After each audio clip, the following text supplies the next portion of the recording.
বন্ধুরা, good morning. চলো আজকের ব্লগটা এখান থেকে শুরু করলাম। আর আজকের ব্লগটা শুরু করলাম বলতে হচ্ছে দেখো, এই যে কাঁঠাল কাটার থেকে কাঁঠাল পাড়ি নিয়ে আসলাম। তো কালকে হচ্ছে চিংড়ি মাছ আনছিল, তো যাই হোক একটুখানি রান্না করছে, আর অল্প একটু রেখে দিছি। তো আজকে ওর জন্য কাঁঠাল দিয়ে রান্না করবো জন্য এই যে কাঁঠাল পাড়ি নিয়ে আসলাম। তো চলো কাঁঠাল কুটনটা বেছে বুঝে, ঠিক আছে। তো এই যে কাঁঠালগুলো বেছে নিলাম। এখন আটা দিয়ে ভর্তি, এই কাঁঠালটাতে এত আটা আর কি বলবো, বলার মতো না। এই যে দেখো একদম আটা দিয়ে ভর্তি হইলো।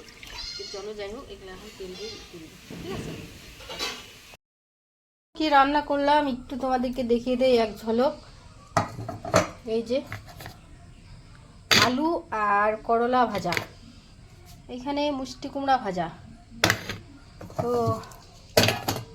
বলতেছি তো কি আবার, আর এইখানে হচ্ছে এই যে কাঁঠাল তরকারি। তো কালারটা জানি না মোবাইলে কেন এরকম আসে, কি জানি কেমন একটা বাজে কালার আসে মোবাইলে। অবশ্যই এমনি ইয়েতে দেখলে পরে ঠিকই লাগে কালার। তো হইলো রান্নাবাড়ি, আর ছেলেকে ওইদিকে খাইতে দিছি।